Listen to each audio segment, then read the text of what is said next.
Hallelujah.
Once again, we thank you for all you have been doing since this morning.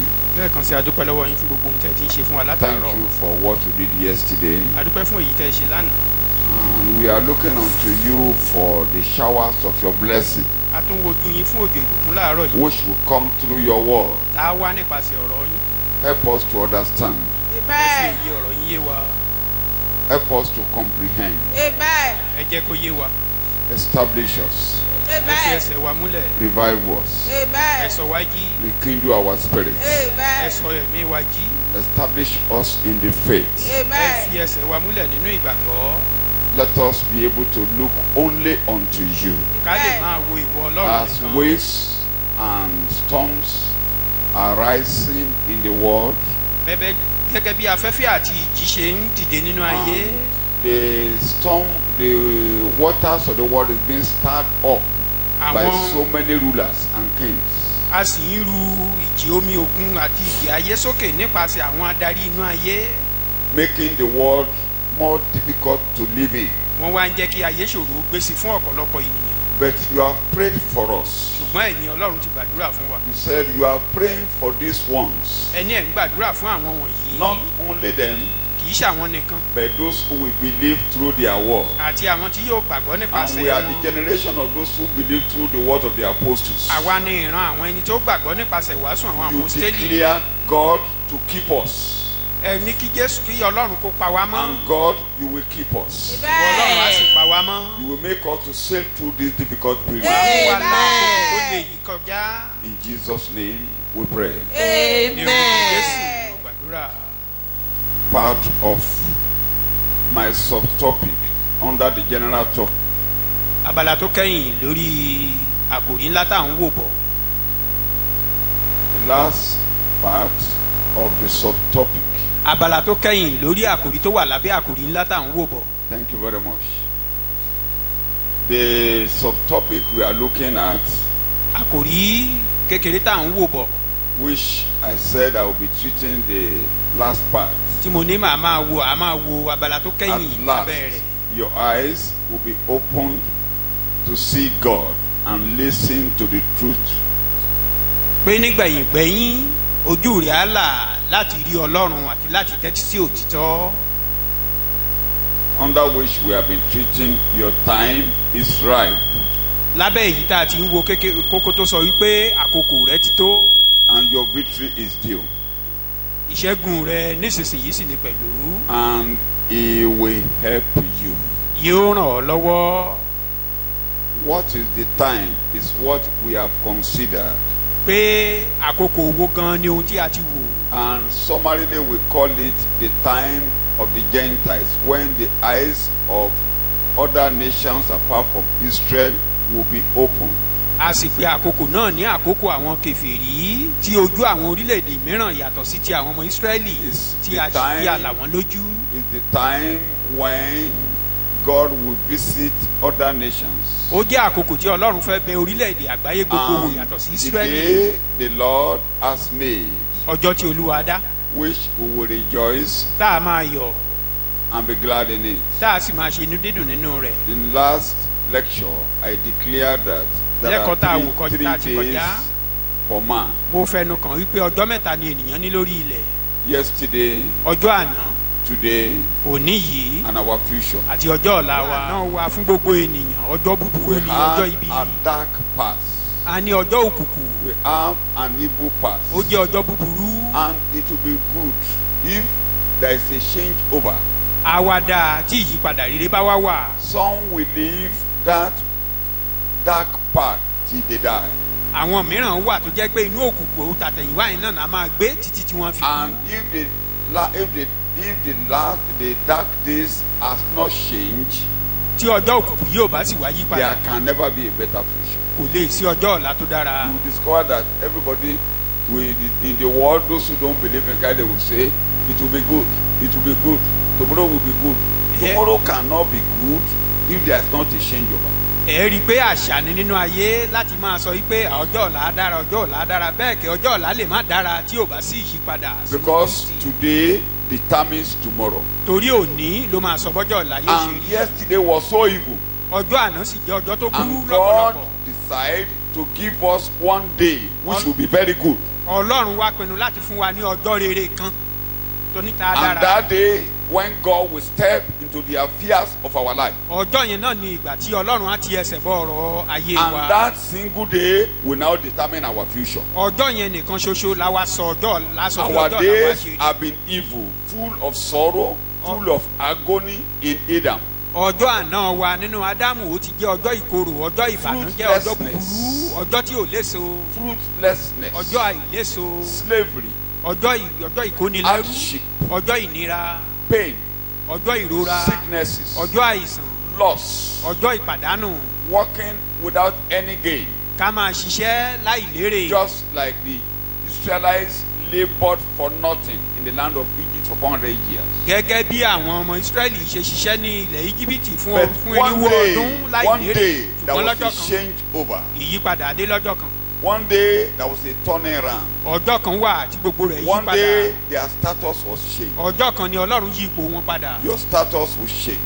Ọlọ́run á yí ipò rẹ̀ padà There will be a change over. ìyípadà ọ̀tún á dé And what brought that change over summarily was the Paschal lamb that was slaughtered. ohun tó sì mú ìyípadà yìí wá lákòjọpọ̀ ní kúkúrú èdè ó ní ọ̀dọ́ àgùntàn tí a fi rúbọ. And the blood of the Paschal lamb was put on the doorposts of their house. ẹ̀jẹ̀ ọ̀dọ́ àgùntàn yìí la wá ní kàn fi sí orí It was a àtẹ́rígbà ilé wọn. sinless lamb. ó jẹ́ ọ̀dọ́ àgùntàn tí kò ní And ẹ̀ṣẹ̀. everybody should participate in eating the lamb. gbogbo ènìyàn ló sì gbọdọ̀ nípa nínú jíjẹ ọ̀dọ́ àgùntàn náà. And God now decided to put certain things in the eating of the lamb that will be the last time people will suffer like that. Ọlọ́run sì wá pinnu láti fi kinní kan pẹ̀lú ọ̀dọ́ àgùntàn yìí tá a sì wá fi òpin An sí ọjọ́ unleavened ìjìyà. bread which is hard, ọ̀kọ̀ àkàrà aláìwú tó máa ń le, food of hardship, oúnjẹ líle, food of slavery, oúnjẹ ẹrú, bitter leaf, ewé ewúro which is bitter past, tó jẹ́ pé ìkorò tó ti kọjá, Pain. ìrora, sicknesses, àìsàn, loss. ìpàdánù. And they were to stand on their feet and eat it. Wọ́n sì gbọ́dọ̀ dúró lórí ẹsẹ̀ wọn ní jíjẹ And they will oúnjẹ eat yìí. the Paschal lamb on their feet, roasted.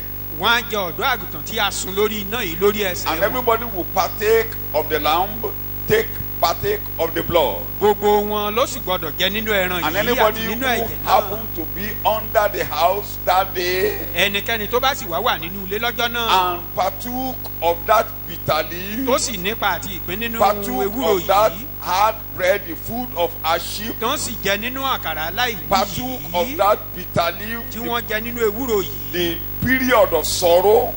tá a fi wé àkókò The moment they step out ìṣòro. of that place, the evil days goes. Ní kété tí wọ́n bá jáde nínú ìyẹn ọjọ́ That is búburú the kọjá lọ. end of sorrow, Ìyẹn ni òpin the ìbànújẹ́, end of hardship. òpin ìnira. In the same way, Bákan náà God has decided Ọlọ́run ti pinnu rẹ̀ to make sure that anybody who identify with the blood of Jesus, láti rí i pé ẹnikẹ́ni tó bá ti darapọ̀ mọ́ ẹ̀jẹ̀ who Jésù partook of the lamb, tó which is darapọ̀ mọ́ Christ Jesus, ọ̀dọ́ àgùntàn yìí tí í ṣe Jésù and soak his life, his soul, his spirit into the blood of Jesus, tó sì tó jọ̀wọ́ gbogbo ẹ̀mí ọkàn àti ayé rẹ̀ fún Jésù your Kristi. evil days will go.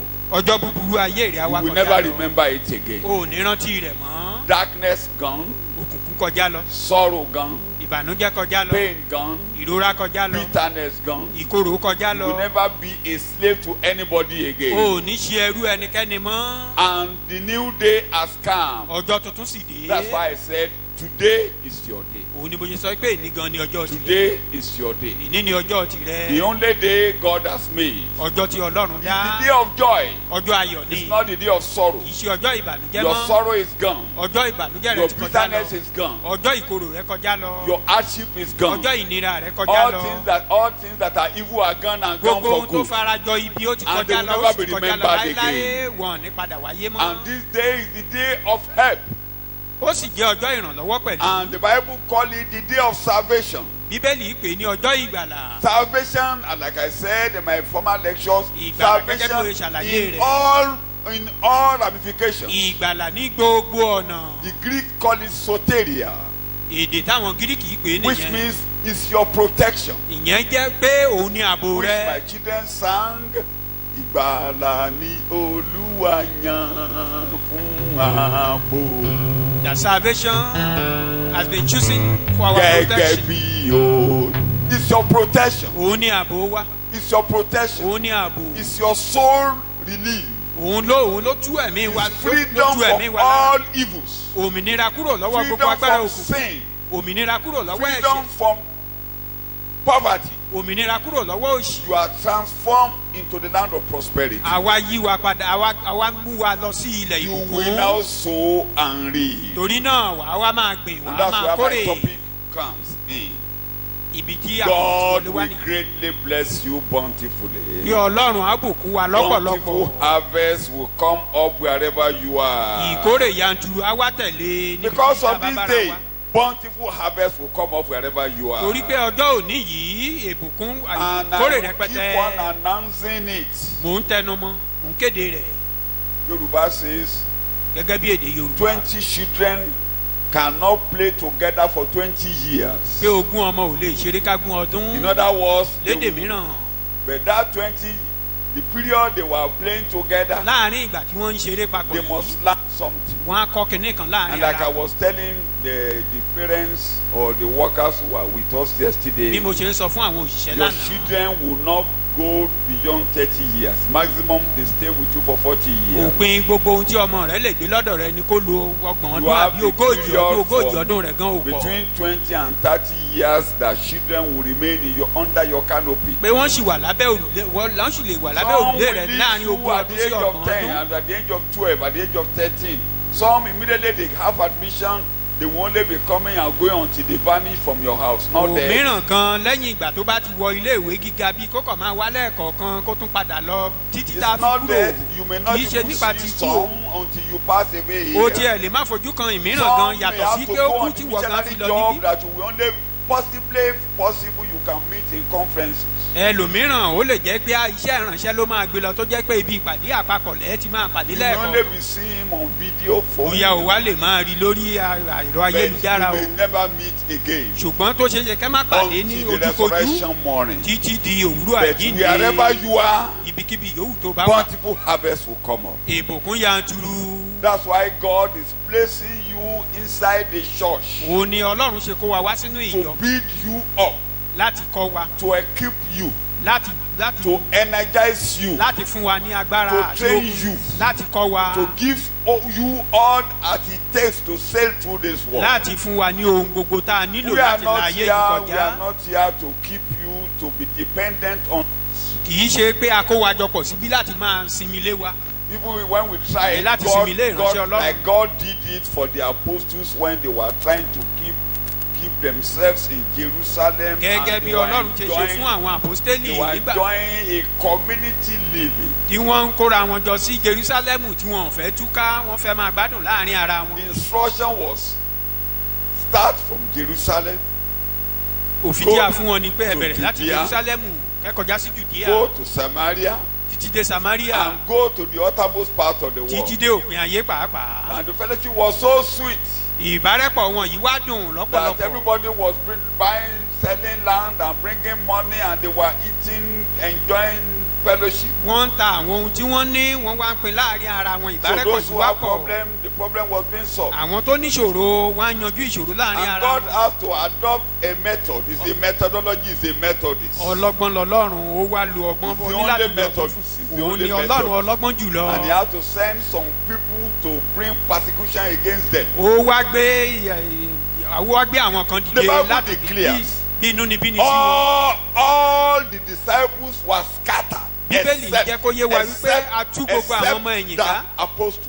Yàtọ̀ sí àwọn àpọ́stélì nìkan. All Gbogbo wọn except pátá. God decided to maintain the headquarter, Ọlọ́run mọ̀ọ́mọ̀ pinnu rẹ̀ To láti keep jẹ́ kí doctrine. àárín gbogbo wọn To kó sì keep dúró. doctrine. Kí ẹ̀kọ́ wọn to kó keep sì dúró. standard. If there is any problem, be far to the center. Pé tí Go and wàhálà meet bá the dé bá wọn elders. níbi tán fún wọn To kán sí, keep kán the padà end. wá sí ibi tán ti So lọ. that the center can hold. Kí àárín gbogbo yẹn kó sì When dúró things síbẹ̀. are like that writer, when things are no longer at ease, Gẹ́gẹ́ let bí the center òǹkọ̀wé hold. yẹn nígbà tí gbogbo ẹ̀ bá yípọ̀ tán kí But àárín sì lè in our dúró. own case in Nigeria, Ṣùgbọ́n lọ́rọ̀ torílẹ̀-èdè wa things are yìí no longer at ease, and the center is no longer kò sí hold. àlàáfíà mọ́, kò sì sí ìbárẹ́pọ̀ kankan mọ́, gbogbo So rẹ̀ ti the fọ́gbà yẹn center ga. was so strong. Àárín gbogbo wọn ó Before you know lókun tó it, bẹ́ẹ̀. everybody was scattered. A tú wọn ká. And just to make sure, and you discover that wherever they went, Ẹ̀ẹ́rì pé there was níbikíbi tí wọ́n lọ bountiful harvest. wọ́n sì ń kórè What do I call lọ́pọ̀lọpọ̀ it? níbẹ̀. Wọ́n ń kórè Don't lọ́pọ̀lọpọ̀. forget, Ẹ má it gbàgbé was o. disciples that started the church in Antioch, which Àwọn ọmọ became ẹ̀yìn. the first missionary headquarter. Ló fìdí ìjọ lọ́lẹ̀ ní Antioch. No Ibẹ̀ sì apostle ni went there kò sí àpọ́stélì kan tó tẹ̀lé wọn lọ àwọn It ọmọ ìjọ was ni. the disciples that were scattered. A tú wọn ká. I don't have time to be reading it this morning. Mi ò That ní when máa they lọ are- sí- And when they were there, what they have learned, nígbà tí what wọ́n sì they débẹ̀ have ohun tí a ti kọ́ wọn tí wọ́n ti what mọ̀ they have experienced, ohun tí wọ́n ti rí what tí wọ́n ti their ní eyes have seen, ohun tí ojú wọn ti rí what their hands have laid upon, ohun tí ọwọ́ wọn ti tẹ̀ what they have been able to embrace. ohun tí wọ́n ti gbà mọ́ra They tí don't wọ́n ti even fà have a mọ́ra copy of the New Testament. They don't wọn have a copy tilẹ̀ of the ní Bible. wọn tilẹ̀ ní bíbélì gan dání But they have it in their hearts. ṣùgbọ́n ó wà nínú ọkàn Wherever they are, they only knew one thing.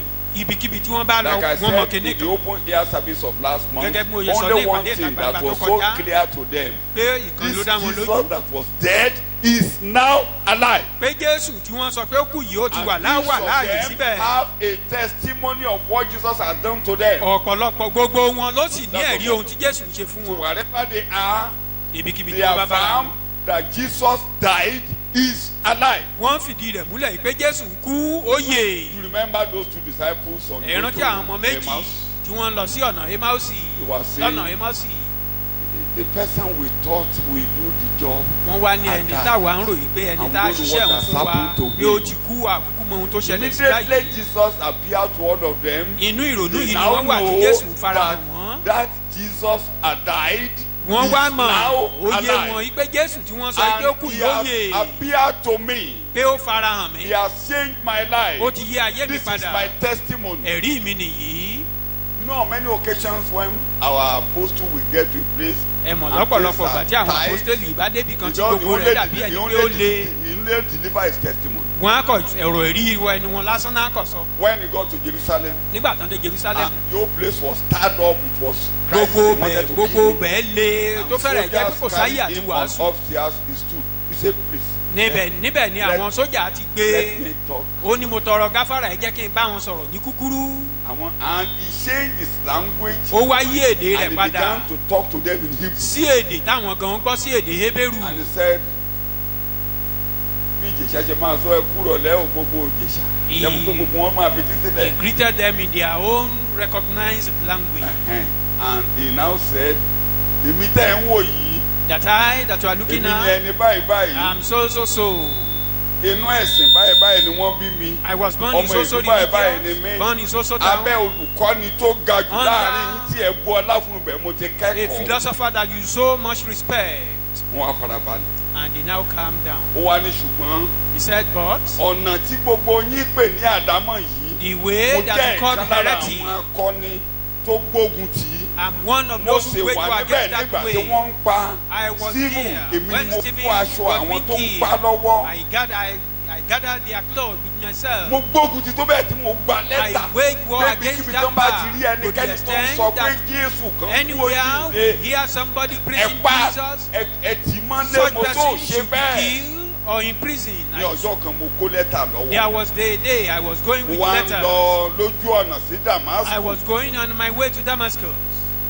Olórí àdàbí olórí sinagogu Damascus tó bá ń gbọ́ mi níbikíbi tó bá wà lónìí. The Ó máa head jẹ́rìí ti of ọ̀rọ̀ synagogue in wípé Damascus, ọ̀dọ̀ ẹ̀ ni mò ń hearing bọ̀. me now, will be Pé kán mú testifying to nǹkan it tí that mo I'm mọ̀. coming to them.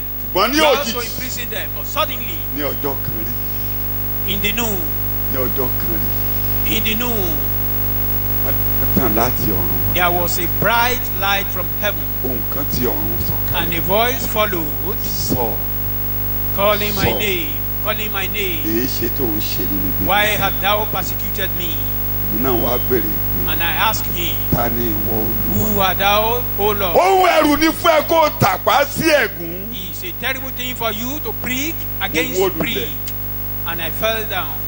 Ọjọ́ mẹ́ta mi ò rí nù. 3 days I couldn't see, Wọ́n ní kí n lọ síwájú. and I was directed to Pé màá bá somewhere. ọmọ ẹ̀yìn láéláé kan I will meet one disciple pé in yóò there gbàdúrà fún that he will pray for me, pé ojú rẹ̀ yóò là. and I will be able to see, Yóò sì sọ ohun tí mo pè ọ́ wá ṣe. and will tell me my Ṣe la mission mú mi in the lọ́wọ́. world. And my Tí hand mo was fi held by dọ́dọ̀ ọmọ somebody, àgbà láéláé. getting to that man, Ó sì gbàdúrà fún. and he prayed for me, Wọ́n sì sọ fún mi. and I was Pé told, ohun tí a yàn mí fún this is my mission. ni pé kí n lọ kéde fún àwọn kèfèrí pé Jésù tí ó kú ó wà láàyè. My mission Bó is ti to preach dárúkọ to the kèfèrí Gentiles báyìí, that gbogbo wọn kú Jesus ẹ̀rù that sókè pé died, yet irú is ẹni alive. bẹ́ẹ̀ And yẹ kó kú dà. as he mentioned that the Gentile, there was Kí ni mò a ń mú jáde? revolt that take him Ó ní away. ẹ̀rí. Ǹjẹ́ ò lẹ́rìí ìgbàlà? What am I trying to bring out is that man Ó has mọ ibi testimony. tí Did you Jésù have ti bá òun testimony? pàdé. He knew where he was met by Jesus. Ó mọ ọjọ́ tí Jésù bá òun He pàdé. could even remember the day Ìjọ́ wo ni Jésù bá ọ pàdé? when Òun Jesus lè met máa you. ràn lọ́sàn-án gangan. It could be Ó known lè má lálàá. You may not have Ìjọ́ dream. wo ni Ọlọ́run fọwọ́ tọ́ àyà rẹ? When Ìjọ́ wo did ni God ọ̀rọ̀ touch your bọnú heart? ọkàn rẹ? When did Ìjọ́ God wo ni ọkàn rẹ enter? gbiná? When were you inspired? Kó má máa rò pé gbogbo mẹ́rà rí ná. For you Màá not wá dá ọ to be padà thinking sí that àwọn I apostoli orí don't kejì. see vision, then I will invite you to 3,000 verse 37. Act of Apostles chapter 2 Orí verse kejì. 37. Àwọn yẹn ní ẹ̀rí. Act Kí ni chapter ẹ̀rí 2 wọn? 37. Those people they have testimony. What was their Verse testimony? 37. Ẹsẹ̀ ìkẹtàdínlógójì. Bíbélì nǹkan. Ó yá 2:37. Ńgbà tí wọ́n gbọ́ ọkàn wọn gbọgbẹ́ àwọn tó ń wà níta ò gbọ́ o tó bá jẹ́ pé ibi akọrin ni wọ́n ti ń kà á ẹ fún ẹnìkan ní microphone tó bá dẹ̀ jẹ́nu ìjọ ni ẹ fún ọ ní microphone máìkì pọ̀ sínú ṣọ́ọ̀ṣì o ọkàn wọn gbọgbẹ́ ìdí tí mo fẹ́ lò nìyí Their heart were ọkàn wọn pricked. ṣe kéne kí ló ọkàn wọn ṣe ìjọ wo ni ọkàn wọn gbọgbẹ́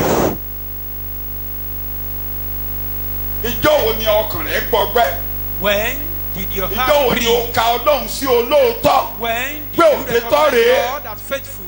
gbọ́dọ̀ yìí ò That this ṣe is rọ́ true, this yóò is not a ṣẹlẹ̀ lie. rí Has yóò it bá ever ṣẹlẹ̀ happened to rí you? o tí ì bẹ̀rẹ̀ ìrìn àjò Otherwise, you ó are ti yet to wà start ní the ọjọ́ journey. búburú ọjọ́ You are àná still living in the evil day. tó bá kàn Yesterday, sọ pé ó máa dáa kò sí kan tó if fẹ́ you dáa are o saying it will be well, Kò sí kan tó fẹ́ dáa o. nothing will be well. kò sọ́jọ́ kan tó dáa níwájú o It means there is no good day ahead. kò sí ọjọ́ kan tó dáa tó wà There is níwájú o no good day ahead. bí a ṣe ń kégbe nígbà Buhari àkọ́kọ́ rèé o This is how we are Àmì kò shouting fúnra ẹ̀sìn in o. the first regime àwọn búlọ́ọ̀kì of bọ́dà o Buhari. ṣáà tó búlọ́ọ̀kì bọ́dà bẹ́ẹ̀ tó bá tún ló máa dáa Buhari máa kó bẹ́ẹ̀ Buhari máa kó bẹ́ẹ̀ omi tẹ̀ra rẹ̀ jẹ́ o Buhari will leave the throne and it pátì kan ló wà ní well. Nàìjíríà o You are only deceiving yourself. You ẹnìkó have kan only tó one ń da party. omi rú ló wà ń bí o ẹnìkó kan tó ń da omi rú We have wọ́n kàn lè yàtọ̀ only síra one beast. bí àrí lè bọ́ sómi kó do omi rú Bíà- kìnìún tún lè bọ́ bóyá kìnìún ló ń bọ̀ tá a máa Jump to jẹrẹ the ẹnìyẹn díẹ̀ stream mọ́ and started rooming the whole thing, and lion may take over. ó máa dà ó máa dà It will be well ká má ṣìbùdì lẹ́rìn láti ṣìbùdì níjọ́sí ká má ṣìbùdì omi tẹ̀ra for rẹ̀ us not to misvote. ọwọ́ kan gbọ́dọ̀ kàn ọ́ láyà One hand must touch ọgbọ́dọ̀ your kọ́ heart. ìmọ́lẹ̀ kan gbọ́dọ̀ má nínú A ọkàn rẹ̀ light must o shine in your gbọ́dọ̀ heart. gbọ́ You must o hear gbọ́dọ̀ something. gbọ́ You o must gbọ́dọ̀ hear something. létí ọ̀rọ̀ You must have the ear to hear. èdè tí wòlíì gan lò The language used by the pé prophet. àwọn tó ń wá kiri àwọn tó ń wá nù ṣọ́ọ̀ṣì Even the people òun ò wo létí ẹ̀kọ́ I'm looking Owó for in the aṣọ tí ẹ church. wọ̀. Not looking at Owó your gbogbo ilé house. Not tí ẹ looking kó at jọ your kò kàn mí. clothes. Not the material things Isaiah together. 66 ni mò ń kà yín That is Isaiah chapter ẹsẹ̀ 60. ìkejì eléyìí lèmi ó wò These Eléyìí will I lèmi ó wò. observe. These will I observe. nítorí gbogbo nǹkan wọ̀nyí ni ọwọ́ mi sà ti ṣe. ọwọ́ mi ló kọ́ ọwọ́ mi ló ṣe I did all these. gbogbo nígbà tó ọmọ bá nígbà tó bọ́ sí Psalm 50 ó lè mi à ń jẹrẹ ewúrẹ́ bí Said, do I eat wọ́n á goats? mọ ẹ̀jẹ̀ màlúù ó ní gbogbo ẹran mú gbé mi mo ní All the Baby, animals in bá ń pa the mí, beast mi ò belong ní to sọ fún me. yín. If I'm hungry, I will not request anything tí from Ọlọ́run á you. sọ fún wa pé mi ń pa Will nǹkó God fẹ́ tell you jẹran he's hungry that you need meat? tó bá fẹ́ jẹran ó lé mi mọ ní gbogbo ẹ̀wọ̀n gbogbo That if màlúù orí you need òkè gbẹgbẹ̀rún òkè mi mọ ni wọ́n. all the oxen and beasts in the bull So, belongs to him. pé ẹ̀jẹ̀ kárúbọ̀ sọ́nà Ọlọ́run Let's la fẹ́ make sí. sacrifice to God. Ọlọ́run orí kò God rí is not looking your at all those activities things. are nothing. They are Gbogbo nothing to God. kìlàkìtà wa kò nítumọ̀ kankan kò jẹ́ nǹkan kan sọ́lọ́run. ẹ̀ ń sásòkè kìtàkìtà tẹ́ ń Running up and àwọn akéde down. kan ló kẹlẹ̀ ń wá Helter skelter, what are you looking for? kìtàkìtà tẹ́ ń sábẹ́ orin àwọn ọmọ kò dọ́wọ́ ti kẹ́kẹ́ All your struggle ó ń bójú wọlé means látọ̀run nothing. àti jókòó Looking láàárọ̀ down yìí. from heaven. ta lọ lóun fẹ́ rí láàárọ̀ yìí Whom is God want to see? ta ni mò ń God wò want to see. Who am I eléyìí lè looking fi ó at? ṣùgbọ́n wò eléyìí What ṣùgbọ́n are we eléyìí after? ni èmi ò wò. Look at. eléyìí lè mi ó wò àní òtòṣì àti Jẹ́jẹ́ oníròbìnú jẹ́ ọkàn. òtòṣì wí bẹ́ẹ̀ òtòṣì wí bẹ́ẹ̀ òtòṣì Poor. onírò ìbínú jẹ́ ọkàn And a contrite oníròbìnú heart. jẹ́ ọkàn tí ó sì ń wárìrì sí ọ̀rọ̀ mi. tó wá rìrì sí ọ̀rọ̀ mi. òótọ́ rèé This is the truth. òótọ́ rèé This is the truth. òótọ́ rèé. This is the truth. tó gbọ́ tó You had it. lò rádaràdà yìí And you change your mind that enough of all this rubbish. rádaràdà yìí Enough of rubbish. ó lè má máa dúró àgbà You rádaràdà don't even yìí know how to pray. lónìí Enough of rubbish. Jésù ni màá bá mi. That I must follow Jesus. n tí mo gbọ́ mo fàyè mi jì. What Follow. I heard today, I surrender my life. mo ti ń lọ ṣọ́ọ̀ṣì tipẹ́. Though you've òótọ́ been rèé. going to church for some time, but this is the truth now. lọ́wọ́ ló ṣẹlẹ̀ sí ọ. When did that one tí happen o to bá you? nírìírí ẹ̀ You don't have such experience. tó o bá nírìírí ẹ̀ If you don't have tó such bá ti experience, jókòó ti pé and you inú ìgbàgbọ́ náà bí wá sí. sitting on the fact that you are born in faith, bàbá tó dolóògbé bàbá wa bàbá àlùkò or late àwọn ti kówó kalẹ̀ tí wọ́n ti dájọ́ CAC kalẹ̀ káàkiri wọ́n he mú lọ sí has Abidjan given money, establishing inú òjò churches láwà ní in Ọlọ́run tẹ̀lú Abidjan. We tí were a fi kéde tó in tó a crusade. Ọlọ́run tẹ̀lú area. ìrì tá à ń lò gbà We yẹn do wọ́n use pulpit then. orí púpìtì yẹn mo máa dó sí We were in the rain. tàbí preaching. omi tí mo máa sọ̀ kalẹ̀ ní òjò tó bá ti dé ó bá mi náà nìyẹn ó ní mo bá Anytime the rain comes, àjọjọ it máa ṣe comes. dànù. We continue till they stop. Bàbá a rò pé wọn ò gbọ́. We don't know people were listening. Ọjọ́ kejì bàbá ló kọ́kọ́ débi The second ìsọjí day, ìta the man gbangba. was the first to be in the Bàtà wa máa rí crusade. bàbá nílé. When we Ó gbé visited bíbélì him, kan jàlá o. he brought out one big Ó Bible lọ́jọ́ tó like ti that. ń lọ káàkiri káàkiri. Said since he had been wandering about, Ó lóun tí ì rí kọ̀rọ̀ wọnú ọkàn. That Ó he lóun has never gbogbo eléyìí kó mú un lọ́kàn. what happened to him that day. Ó ṣe pẹ́sẹ̀ balẹ̀ ní ó ló yá. And that was how he Ẹ̀yin náà started mọ̀. the journey. You know Títí ó him fi kú. till he departed from us here. Àbẹ́ẹ̀ rí wọn. Don't you know him? Àkọọ́lẹ̀ yẹn wà. That document Pé ó remains. gbọ́ nǹkan kan ní That ọjọ́ he yẹn. had something that day. Kí ló gbọ́? What did you hear? Ìjọ́ wo ló bà ọ́ láyà? When did that happen? Ìjọ́ wo ni ọkàn rẹ̀ gbiná? When were you inspired Pé rádaràdà là ń bá káàkiri. that we are Yóò just bá rádaràdà káàkiri. doing Ó bá ti jẹ́ performing pé rubbish? òyìn ìjọ padà ó kúrò ní Or maybe you just think you ó change bọ́ sí shop. kérúbù You bọ́ move sí from kérúbù bọ́ one sí páàdì religion tó ní or páàdì ò ṣe òde from one domination to another, denomination to another. ìdáwó púpọ̀ They tó bá jẹ́ don't, yẹn lójó they kò don't sí contribute much here. You are deceiving yourself. mo ló ṣe ee o ìdáwó púpọ̀ They don't contribute èèyàn much. dáwó à ń ná owó púpọ̀ àti ẹ̀ ń dáwó We don't, sí we èsì don't àti force owó tó people wà. to contribute, but we spend money. owó táwa ń gbé lẹ̀ ojú ibi tó o ti wà. The money we contribute here Tó bá is jẹ́ yẹn ni ó ṣe máa greater lọ. than what you, from where you come from. If that is what you are after, kílẹ̀ rí rẹ̀ possibly you may still leave. kílẹ̀ rí rẹ̀. What is your testimony? pásítọ̀ ni bàbá mi My father màmá is mi a ni pastor. pásítọ̀ mrs. My mother is Amẹ́ka a bíbélì sí pastor. aláti kékeré àti ìka sí Bible has abẹ́tí been written kí ló to gbọ́ us kí ló gbọ́ from why kí I ló was gbọ́ young. kí ló What did gbọ́ you kí hear? ló gbọ́ What did you when hear? has your life changed Ìgbà wo láyé rẹ yí padà? kí ló lè dá sọ pé gbogbo èèyàn ló lẹ́rìí What can yóò you say? létí tó You bá may sá say everybody have tó testimony. bá lọ sí àwọn believers church kan Maybe you go to some believer church abroad tó ń bá over. as a minister tó ń bá yẹn báyìí tẹ̀ pé kó wá If you are invited to preach, náà tó gbọ́ nǹkan kan wọ́n fẹ́ gbọ́ testimony before they listen to your preaching, they want to hear Okay, your Paul. testimony. kí ló ṣe come about How do you come about your own salvation or your being a tó pastor? o ní wàásù kí ló ṣe. How do you come about a wọ́n jẹ̀ máa preacher? ń fọ́gbọ́ àwa dúdú torí wọ́n máa ń gbà pé ibi tá a ti wá wọ́n máa ń fẹ́ gbọ́ background They want to hear kí bíbélì our tó kàn wá lọ́wọ́ background kí ló before gbọ́. we lay our hand on Bible. What have you heard? o sọ pé àǹtí sí gbẹ́rẹ́ 200 sórí ẹ̀ they will be ready to listen. And for you to àwọn tell olùkọ́ wọn ní them fẹ́ gbọ́. there are about 200 decisions in my head, Uh-huh. they will listen to kí you. ló jẹ́ kó o stop gbẹ́rẹ́. Why then did you stop that àǹtí using gbàdí that fún ọ kí ló decision? ṣe gbé gbàdí You lẹ̀. have charm, using charm. How omi did kúlẹ̀ you síwájú now? wòlíì tó bá fẹ́ I've travel. been kneeling down Mama, before prophet okay. before I travel. wọ́n sì máa Wọ́n máa wò pé àbórí eléyìí ti dàrú rí ni. wọ́n fẹ́ gbọ́ ohun tó mú ọ yí They padà. want to listen to the Àwọn reason náà for fẹ́ your gbọ́ big pé change. àwọn èèyàn kan ti hùwà bí ìtàwọn náà rí àwọn náà. They want to hear that some people olókòkòrò have been like that before. ẹlòmíì ayé ẹ̀ dasán. Some of them are ẹlòmíì ò ká addicted to obìnrin sí drugs. ẹlòmíì ilé ẹ̀ dasán. Some kí they ìrere tó don't, bá pàdé àwọn they náà don't see it in lẹ́rìí. sanity. They have Kí ni testimony ẹ̀rí ìgbàlà before their house could stand. What is the ọjọ́ wo testimony ni ìyípadà dé? of your salvation? It can be this morning. Ó lè jẹ́ àárọ̀ yìí náà o. It can be now. Ó lè jẹ́ nísinsìnyí. Ó wá sọ ọ̀dọ̀ rẹ̀.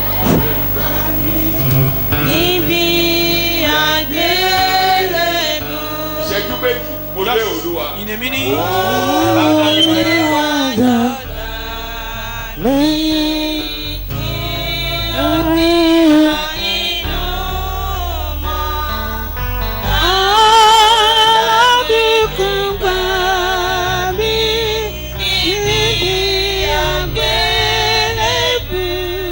Lónìí, That today, kó ní jẹ́ ìbẹ̀rẹ̀ ọ̀tún nínú ayé. let today be the beginning of Ìṣẹ́jú méjì jẹ́ kó jẹ́ ìbẹ̀rẹ̀ a ọ̀tún nínú ayé. new beginning in my life. Ní ọjọ́ búburú ó kọjá lọ pátápátá. Let today Kó jẹ́ ìbẹ̀rẹ̀ ọ̀tún nínú ayé. new beginning in my life.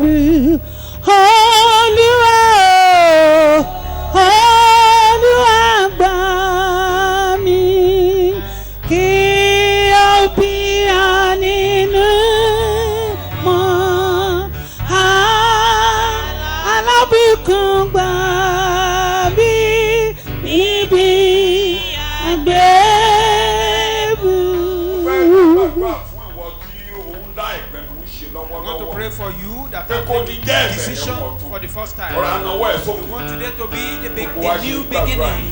Pé mo Just fẹ́ raise up jẹ́ your hand. ọ̀rọ̀ àdìdè lórí You ẹsẹ̀. want today to be Pé kí ìyípadà ó dé bá ayé mi a lónìí. beginning of a new day. Want a change of Kí life. ìbẹ̀rẹ̀ ọ̀tún bá mi.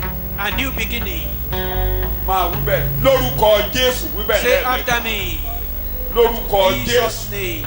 Lórúkọ Jésù. In Jesus' Jẹ́ kó ní name. jẹ́ ìbẹ̀rẹ̀ ọ̀tún Let nínú today ayé. be a new Bí beginning in my ẹ̀jẹ̀ rẹ̀ wẹ̀ life. mí mọ́. And your blood wash me Yí ayé clean. mi padà. Change my life. Mo fẹ́ bẹ̀rẹ̀ ayé tuntun. I want to pẹ̀lú start rẹ̀. a new life with you. Kẹ̀jẹ̀ Jésù wẹ̀ mí mọ́. Let the blood of Christ wash Rádaràdà tó gẹ̀. me. Enough of rubbish. Ìbàjẹ́ ayé mi tó gẹ̀. Enough of nonsense. Ìranù tí mo ṣe tó gẹ̀. Enough of all this nonsense. Àpáta ayérayé láàárọ̀ yìí. Rock of ages this morning. Ẹ̀jẹ̀ Jésù kò wẹ àwọn wọ̀nyí. Let the blood of Jesus wash these people Wọ́n clean. jẹ́wọ́ níwájú We ẹni are tó dá àwọn confessing àtayé. between you, the creator of Ẹni heaven tó ní and earth. ọkàn gbogbo He ènìyàn. that owns the heart of every Agbára man. jíde kò wọnú Let ayé. the power of resurrection enter into your Agbára life. jíde kò wọnú ayé. Let the power of resurrection Ọjọ́ enter into búburú your kò life. kọjá lọ. Amen. Ọjọ́ ìkorò kò kọjá lọ. Let the bitterness Ọjọ́ be ìbàjẹ́ kò kọjá Let lọ. the corruption be over. Ẹ ti bọ́ síbi tí a ti ń korúkọ ẹni You are in lọ́rùn. a place where your name will be Ẹ ti reckoned. bọ́ síbi ẹ̀jẹ̀ ìwọ̀n You are in the place of sprinkle of tó ń blood. sọ̀rọ̀ ohun rere. Speak of good Ọ̀rọ̀ things. rere yóò máa jáde sí i. Amen. Ní orúkọ Jésù ni mo gba àdúrà. In Jesus' name we pray. Ká jókòó. Let's have our seat. So, wọ́n ń tẹ̀síwájú láti ṣe àlàyé pé I continue by explaining that níbikíbi tí ẹ bá wá wà, anywhere we find ourselves, tẹ́ ẹ bá bára yín lẹ́yìn tó ti gbọ́ ọ̀rọ̀ ìgbà. for those who have Tí had the ẹ word of ní salvation, èyí, and after lẹ́nu mò testimony, ń tẹnu mọ́. that is what I'm emphasizing on. Ẹ gbìn, ẹ kórè. You will sow and you will reap. Ẹ gbìn, ẹ kórè. You will sow and you Ẹ̀rí yín yóò máa mú èso reap. Your jáde. testimony brings Ọ̀rọ̀ forth ẹnu fruit. yín yóò máa mú ìyípadà báyìí. The word of your mouth will bring Níbikíbi change tẹ́ ẹ to bá your wà, life. ẹ jẹ́ iyọ̀. Anywhere you find yourself, you be Gbogbo a salt. ìbàjẹ́ tó bá wà níbi tẹ́ ẹ dé Every corruption yóò where you kọjá find lọ yourself, pátápátá. you be a thing of history. Ẹ̀yin gan ò ní padà rí ìdìbàjẹ́. You will not see corruption again. Ìmọ́lẹ̀ ọ̀run yóò máa tinú ayé yín jáde. The light of God will be emanating from your Lórúkọ life. Jésù ni a gba àdúrà. So it is in the name of Jesus. Like I said, Gẹ́gẹ́ bí mo ṣe ọjọ́ sọ. búburú ti kọjá. Evil days are Ọjọ́ over. kan tọ́lọ́run dá fún wa ni. This is the day the Lord made for us. Ètò Ọlọ́run ni kọ́jọ́ búburú ó kọjá. It's a plan of God for evil day to be Olùtẹnumọ́, over. ètò Ọlọ́run Plan of God ni pé kọ́jọ́ búburú ó is for dópin. evil days to end. Kọ́jọ́ ìkorò ó dópin. And the day, bitter day, Kọ́jọ́ tẹ̀pẹ̀ be ń over. jà kéèpẹ̀ máa ń jà ọmọ. The day causes are raining. Kéèsù máa Be lágbára over. lórí ayé For rẹ̀. Satan not to have Torí dominion over our àjíǹde life Jésù olùgbà because of resurrection of ló Christ. yí èèyàn tá padà. He turned the back of the Àjíǹde enemy. pa ọ̀tá lẹ́nu mọ́. Resurrection stopped the mouth of the enemy. ikú oró Kristi The sorrowful death of ó gba Christ gbogbo ìbínú lọ́wọ́ rẹ. took away the cup of wrath. Ìpè tá a pè ọ́ Your á call. pè yín sí ìbí. You are not called to wrath. Ọlọ́run ò ní bá ọjà. God will no more fight you. Ogun ọ̀run ò ní dojú ìjà. The host of Amen. heaven will no more wage war against Ago you. Wage ìkorò. war against you. The cup Ṣé of bó ṣe ń ṣe cup of gbogbo pé bitterness. mo dé o, mo As dé o, I'm preaching that I've mo come, dé o, I've mo come, dé o. I've come. Bẹ́ẹ̀ lọ́lọ́run ń gbàgbọ́ ìbínú lọ́wọ́ rẹ. And so God is taking away the Bẹ́ẹ̀ cup of làwọn wrath ọ̀run from tọmọlẹ̀ you. sí ayé. And the heavens are join their light Ṣé to àwọn your pé kò sí light. kankan tí Paul ṣe? You know, Paul did Ló ń nothing. ṣe pé ó gbàdúrà gidigidi Not that he gidigidi. prayed.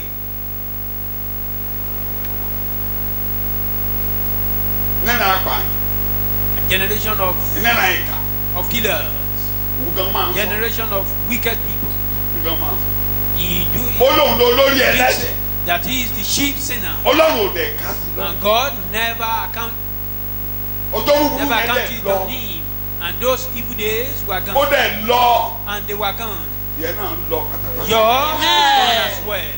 Ìwé ọ̀tún la ṣí fún ọ. A new Amen. book is open in your Ìwé name. ọ̀tún la ṣí fún A ọ. new book Amen. opens in your name. Ìwé ọ̀tún la ṣí fún ọ báyìí. Open Amen. book is open in your name. Ní tèṣù, Of Satan, eléyìí tá ẹ̀ ń túbọ̀ sí tẹ̀ ń wá káàkiri gbogbo one ayé mi tàn you ní are jẹ. Bó bá sọ̀rọ̀ lórí ọ̀rọ̀ rẹ, kò ní offering ṣe. sacrifice. Amen. If you speak on your name, it Àjíǹde will not ti come to yí pass. ẹ̀yìn rẹ̀ padà. Resurrection has turned the Lọ́n back tó of ń bá ní jà Satan. kò bá ọjà. Mo ní kò ṣe. God Òun is not nìkan ló lè fighting. bínú lórí ilẹ̀. It's only Ẹni tó bá God ti that bínú can be sí, furious. kò sóhun tó lè ṣe kó rọ̀. Anyone that is angry about, Tó bá ń bínú That's lọ́wọ́, nothing that kò person sóhun can- tó lè ṣe kó tura. if God is angry, there's nothing you can do to appease him. Ìbínú yẹn ló gbà tí ò bínú mọ́. He took away that Ibẹ̀ ni mo fẹ́ anger. kọ́ àlọ́ àárọ̀ And that is where we are going this morning. yìí. Ọjọ́ tí a ṣílẹ̀kùn ọ̀run sílẹ̀. The day the door of heaven Mo wá ń lo èdè. was opened. Kì máa bẹ́ kọ̀lọ̀ kì máa mo ti tẹ́ pẹpẹ. Yẹn ni pé I've laid the foundation. ìdí wo Why? lọ́jọ́ òní fi jẹ́ ọjọ́ tí a ó ràn ọ́ lọ́wọ́. Why is today a day of Ìdí wo hell? lọ́jọ́ òní fi jẹ́ ọjọ́ ìgbàlà. Why is today a day of Ìdí wo salvation? lọ́jọ́ òní fi jẹ́ ọjọ́ ìṣẹ́gun. Why is today a day of Tó o victory? jà tó o borí. That we fight and Tó we o ké overcome. tọ́lọ́run á You will gbọ́. call and God will hear Ìdí you. wo lòní fi jẹ́ ọjọ́ ìgbàlà. Why is today a day of Ìdí wo salvation? lòní fi jẹ́ ọjọ́ tọ́lọ́run dá. Why is today the day the Ìdí Lord wo has made? lòní fi jẹ́ ọjọ́ ayọ̀. Why is today the day of Ìdí joy? wo lòní fi jẹ́ ọjọ́ rere. Why is today Ìdí wo a good day? ló fi máa tí òfin ní jẹ́ ọjọ́ búburú fún ọmọ. Why will today not be a Wá evil day farabalẹ̀. for you? Kókó bíi mélòó kan ni ó kàn gbọ́ Your ọmọkàn ni. viewpoint. Ilé tó ga jù níbẹ̀ The mo greatest fẹ́ of them kọ́kọ́ lò yìí It's tó what ga I want jù to use. The greatest of them. tó ga jù The greatest of the point. tó fi jẹ́ pé òní Why today? ah, ọjọ́ rere mi ló dé sọ bẹ́ẹ̀. Lásán ní alẹ́ mọ́ mi mọ́. Ariwo lásán ló ń pa kiri. Mo fọwọ́ sọ̀yà nínú Jésù. Ẹni tó gbé ọjọ́ búburú lọ nípa ẹ̀jẹ̀ májẹ̀mú.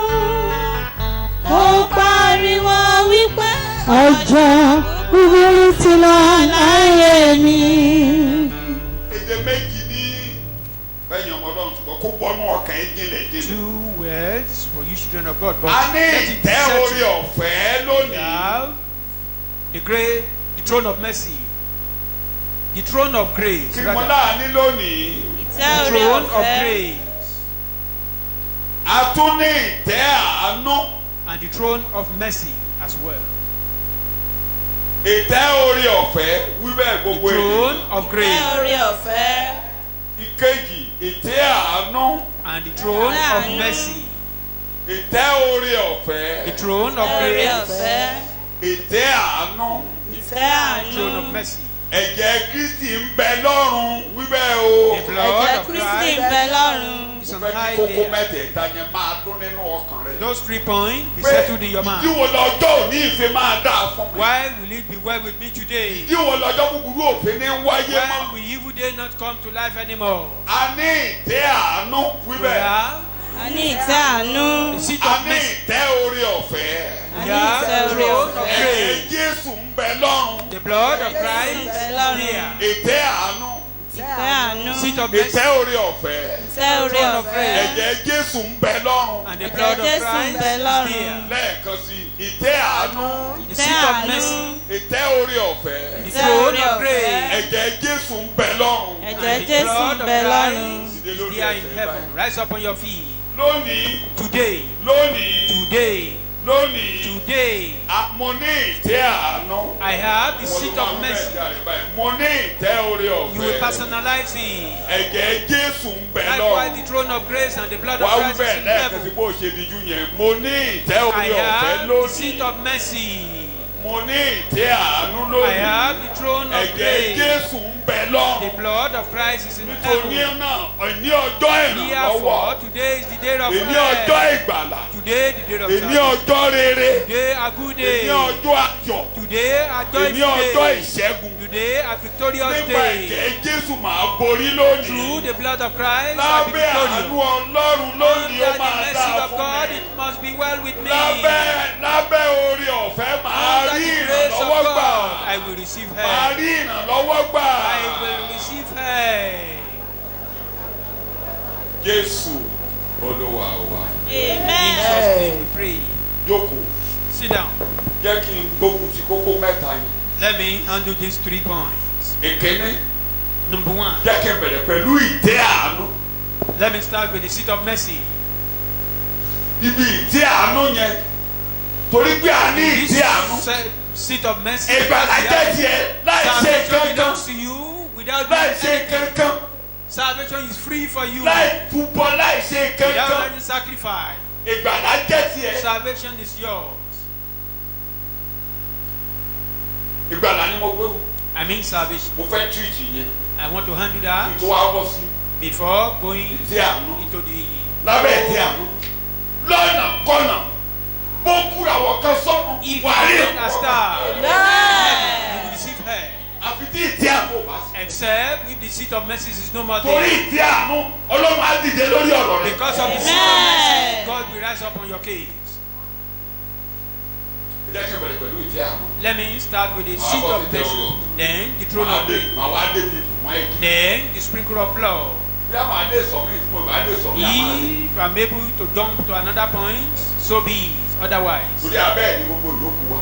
because every other Hebrew point orí is under kẹsàn-án. Hebrews chapter 9, Bẹ̀rẹ̀ ní ẹsẹ̀ kẹta. verse 3. àti lẹ́yìn aṣọ ìkélé kejì Lẹ́yìn aṣọ ìkélé mi ò fẹ́ máa After the veil, à ń sọ̀rọ̀ tẹ́ḿpìlì we are talking of the temple níbi tí wọ́n ti ń jọ́sìn ní ìjọsìn lábẹ́ where they do májèmú worship in those láéláé. days under the Old Testament. Má kẹ̀kẹ́ jẹ́ kí ló májèmú láéláé. Tí wọ́n ti ń jọ́sìn lábẹ́ Mósè. Where they do worship under Moses Kọ́lọ́run ó tó yọjú sí wọn. before God appeared unto them. Àgọ́ tí wọ́n kọ́ nígbà yẹn. The tabernacle made them. Àgọ́ náà ní ìpele mẹ́ta. There is a three Ó ní pele mímọ́. called the holy place Pele ibi tí wọ́n ti ń sun ẹbọ. where they offer kẹran sacrifice. mẹ́rù. Then the general Níbi tí general àwọn assembly kèfèrí àti àwọn where obìnrin. Gentiles, women, Báyìí ni o, and àwọn children, obìnrin women, àti kèfèrí. Gentiles, Àgọ́ kẹran mẹ́rù. a general assembly, the Outer general court. assembly. Níta lọ́hùn-ún. Gbogbo ibi tí Jésù ti ń ẹ̀kọ́ ní tẹ́ḿpìlì. Outer court yẹn ni o. All those places where Jesus Kò dé- preached in the kò temple láyà, is kò the láyà. general place. Láti débi àgọ́. He has no boldness to Torí enter àwọn into òbí the holy nílé place Léfì. because he was not born Levi. Bó bá wọ bẹ̀ nígbà yẹn láì ṣe kó yẹ If kó he ṣe enter pẹ̀lú into àwọn. that place, then without doing the right thing, he may die. Outer court ló kó sí. Ìta gbangba lọ́hùn Kẹrin mẹ́rù. níbi táwọn èèyàn tọ́pọ̀lọpọ̀ èèyàn máa ń wà. Àgọ́ àwọn ọkùnrin wà. The tabernacle of the men. Mo máa fẹ́ kọ́ débẹ̀ o bí òṣàrò When máa we get débẹ̀. there, even may not be this money. So àwọn adébí àgọ́ mímọ́. Then you talk Àgọ́ about mímọ́ yẹn là ń pè ní àgọ́ àlùfáà. that holy Kí ni mo pè? place is the tabernacle of the priest. Àwọn ọmọ Árónì That place belonged to the children of àti àwọn ọmọ Aaron Léfì ló ń dé àgọ́ mímọ́. and Levi. Ibi That àgọ́ belonged to mímọ́ them. yẹn That holy place. nǹkan méjì kan wà ń bẹ̀. There are two things there. Tábìlì àkàrà ìfihàn. The table for the showbread. Àkàrà fẹ́lẹ́fẹ́lẹ́ wọn á ti ṣe tí ò ní yeast nínú. They prepare it without yeast. Wọ́n á gbé síbẹ̀. They will place it there láàárọ̀ báyìí. in the morning. Gbígbóná. Tó bá ti dàárọ̀ ọ̀la. A newly baked bread. Gbígbóná náà tó gbọ́dọ̀ gbé sí. And tomorrow morning, gbé sí mọ́jú yẹn. bring another one. Oúnjẹ àlùfáà ni. That one of yesterday belongs to the priest. Oúnjẹ àlùfáà. Tó ń gbọ́. Are you listening? Ẹni tí wọn bá bí nílé àlùfáà tó bá jẹ́ òkú ẹ̀ náà máa. Anyone not born Wọ́n yìí dán. a priest and eat it, we die. It belongs to the priest. Mi ò ṣẹ̀kọ́ débẹ̀.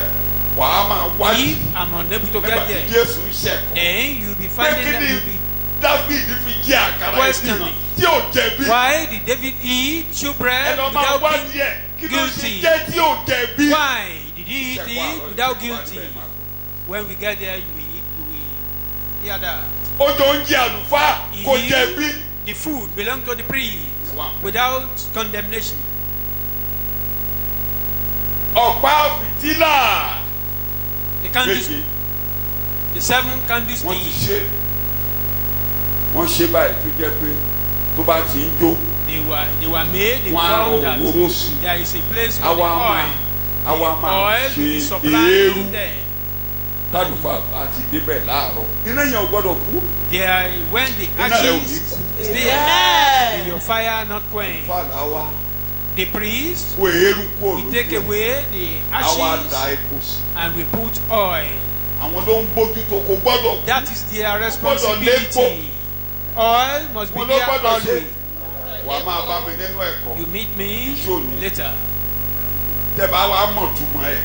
For you to know the meaning. Nínú ìwé ìfihàn náà fi túmọ̀ Jésù. In Revelation, Jesus ọ̀pá was giving fìtílà us méje tẹ́ the ẹ wò meaning. yẹn. Those Ìjọ. 7 candlesticks Ìjọ. is the church. Ìjọ Ọlọ́run nínú ayé ní Church àpapọ̀. of God in the whole Àwọn world. ni iná tó ń jó They yẹn. are the candle lamp. Èmi àlùfáà olórí àlùfáà ló ń I, gbòòrò the high lọ́sí. priest, am Èmi the ni one mò ń supplying gbé him with the kúrò oil. lójú ẹ̀. I take away the Iná ashes. yín ò gbọ́dọ̀ kú. Your fire must not quench. Torí pé wà ní mọ́lẹ̀ ayé. Àwa ni mọ́lẹ̀ ayé, ìlú tí a tẹ̀dó sórí òkè kò lè farasin. Àwa ni ìmọ́lẹ̀ ayé. Orin tí mo kọ́kọ́ gbọ́ lórí Methodist ìbádùúgbò pẹ̀lú The first song I máa ń heard, bú wọn gbé àwọn the ní Methodist very close to my àwọn house. ní àwọn jí bíbélì pé We do accuse them of stealing the Bible. ìjọ tọ́lọ́run ò mọ̀ torí àwa nìkan ni ká Church not recognized by God. That Catholic is the only church recognized. Bíbélì That's ọwọ́ the wọn original bíbélì Bible. èṣù ni tí Their Ọlọ́run own fà. Bible is a wrong Bible, not signed by God. tó àwọn ọmọ tá àjọjọ ń ṣeré The children we play àjọjọ wà together there. ládùúgbò We are wọ́n máa in, sọ pé báàdì àjẹbọ we do call them that wọ́n á máa pe àwọn apáàdì ní Catholic- àjẹbọ the Catholic do wọ́n it náà máa sọ fún ẹ pé sacrifice. ẹ̀jẹ̀ lọ ṣọ́ọ̀ṣì Ọlọ́run ò ní jọ yín. And then we reply them that Yes, God is nígbà in your yẹn, church. But Tó even bá ti- then, tó bá ti a máa lọ Galilee a We do máa go to pàdé Galilee. ní Galilee àwọn aládàámọ̀ ọ̀tọ̀ we Galilee meet tiwa ọ̀tọ̀. they are the Galilee for the Tó bá ti heretic sọ pé, people and for some "Àwa people. ni mọ́lẹ̀ ayé." So anytime they sing that ó song, máa wọnú ọkàn mi. Àwa ni mọ́lẹ̀ ayé, ìlú tí a tẹ̀dó sórí òkè kò lè farasin. Àwa ni ìmọ́lẹ̀ ayé. Ní ká mo débẹ̀ orí pọ̀ kan máa ń kọ́ nípa yẹn. Mo máa ń So gbọ́ many- mo tilẹ̀ gbé a máa ń lo ògbójú though we do use prophets a máa ń there, lo ògbójú pé àwa nìkan nìjọ tó dáa we jù. do brag that we are the Bá àwọn best akéde kan wà tí mo church mú there. ní níbẹ̀ tí mo láì. But there are some things I Wow, see in it's them awesome. and I like. Ìmọ́lẹ̀ ni ò ní kú. What I'm saying is, your life Ìmọ́lẹ̀ yóò ní will not kú. be quenched. Amen. Àgọ́ mẹ́ma nìyẹn. That is the holy Àwa ní àgọ́ tabernacle, mẹ́ma jù lọ. Ìbẹ̀ ní are fẹ́ kàdé yìí. the Bíbélì holiest tẹ̀ ń of kà, holy. kí n máa gbọ́ òun, ta ló ń kà á? ó ní Yes. àgọ́ tí a ń pè ní ibi mímọ́ jùlọ Ibi mímọ́ jù lọ. Kí ló wà bẹ́ẹ̀? tí ó ní àwo tùràrí wúrà Ẹ máa gbọ́ o, n tó wà bẹ́ẹ̀ ni o. Àwo tùràrí wúrà. Ẹ máa gbọ́ o. àti àpótí Golden. májẹ̀mú tí a fi wúrà bò yí ká Ó di méjì. nínú èyí tí kòkó Ó ń lọ Amẹ́ríkà ni. Tó bá ti ka pọ́ìntì kan, wà á lọ a ní sùúrù. Tó bá tí mi ò bá ti ní yẹ́sì, wà á máa kà. Tó bá sọ pé yẹ́sì, kó bírèkì.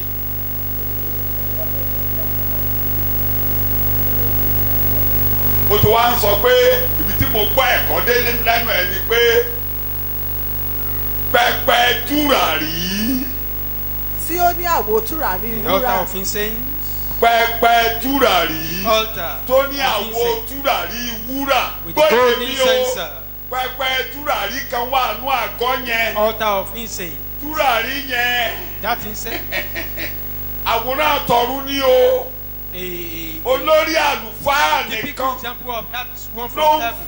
finá sí tùràrí Only níbẹ̀. the high priest can rekindle the fire. olórí there. àlùfáà The nìkan only high priest lájó tùràrí. is the only one that Kí can má kindle làágùn the fire jìnnà. there. gbàtí bẹ́ẹ̀ni máa túmọ̀ rẹ̀ By the fún time wa. Bible will give us the meaning of that. àwa rí i pé nígbà táwọn ọmọ ọlọ́run bá ti ń gbàdúrà Anytime the children of God, àdúrà wọn á ń gòkè gẹ́gẹ́ bí èéfín tùràrí yẹn. our prayer goes up like the tùràrí smoke yẹn of tó ń that jó incense. sókè ní bíbélì ní That májẹ̀mú incense that tuntun is ní a pè ní burning, that the smoke àdúrà is àwọn going up. ènìyàn. Is what they refer to as the prayer of saints. níbi kan tí ẹ wà lúwo ìfihàn tó There jẹ́ is a pé place in Revelation nígbà tán máa ṣí bí àpẹpẹ tùràrí yẹn lọ́rùn. when they open the gbogbo place of àdúrà that tíjọ ń gbà láyé all the prayer the church is áńgẹ́lì offering, kan wá lọ fọnná an láti bí pẹpẹ angel tùràrí yẹn kindle a ó fire. wá fọnná yẹn He bring ó wá brought dà out a sórí fire. àdúrà tẹ́ ń gbà Pour lórí it ilẹ̀ ayé upon the prayer gbogbo we àdúrà tẹ́ bá offer. ń gbà pátá Every prayer áńgẹ́lì we yẹn wá offer. fọnná sí The tó angel bá lè kindle gbàdúrà a fire. láti inú ọkàn rẹ wá If you tó can pray ká ọ right lára from your heart, áńgẹ́lì kan á fọnná sí an ìwé angel mi orí kẹjọ tó bá fẹ́ will wá. kindle áńgẹ́lì the fire. mìíràn sì wá yes orí kẹjọ ó tó sì kà. dúró ti pẹpẹ Revelation láti 8. ẹsẹ̀ kẹta bíbélì rẹ̀ kà yes ó sì dúró ti pẹpẹ yes ó ní àwo tùràrí wúrà kan a sì fi tùràrí púpọ̀ fún un kí ó lè fi kún àdúrà gbogbo àwọn ènìyàn ó mímọ́ lọ fi kú kí ni o àdúrà gbogbo àwọn ènìyàn mímọ́. tó bá gbàdúrà láti inú ọkàn rẹ If you pray from your áńgẹ́lì kan heart, dàtúrà an angel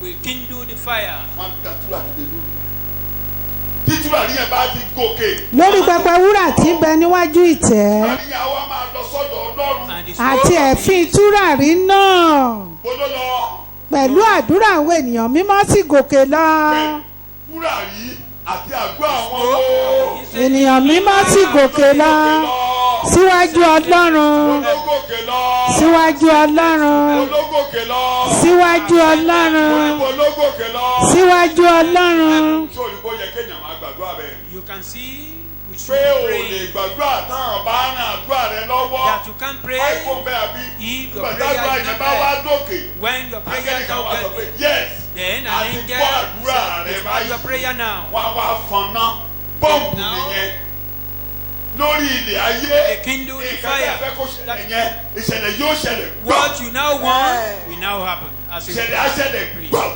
áńgẹ́lì náà sì mú àwo tùràrí náà ó sì fọ́n iná orí pẹpẹ kún ó fa iná orí pẹpẹ ó sì dà á sórí ilẹ̀ ayé ó ní wọ́n dà á sí. orí ilẹ̀ ayé kí ló fẹ́ kó ṣẹlẹ̀ lórí What ilẹ̀ do ayé you want to happen?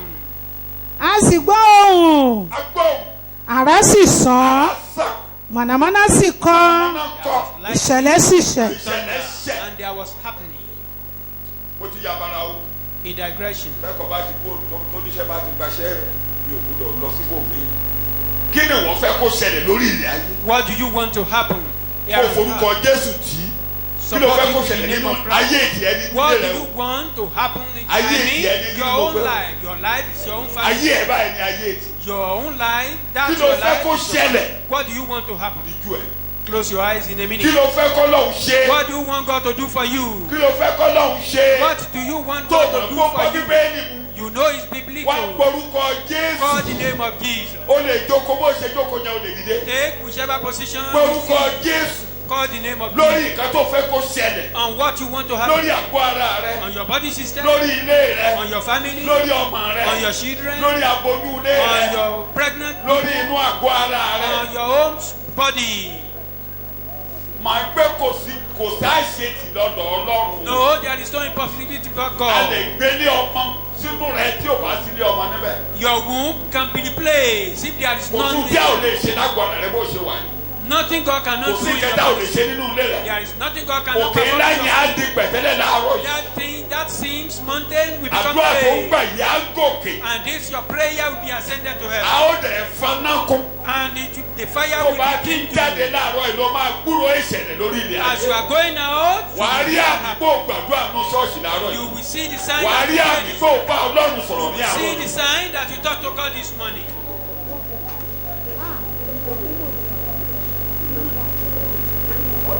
tó bá jẹ́ kọ́ máa darí wálé ni á darí wálé. If you tó bá want jẹ́ the kó child to kó return ìgbàlá ni á rí gbà. home, if you are praying for tó bá salvation, gbé kéde kan lọ́wọ́ tó fẹ́ gbàgbà lọ́wọ́ ẹ̀. you want to take away Pele something máa from bá the yé child, ẹ̀jẹ̀. that this one gbélé kó gbélé kó gbélé kó gbélé kó gbélé. drop it. ó bá jọ kọ ẹ lórí gbèrègbèrè lórí títì á padà wálé. okùn tó dé kó já.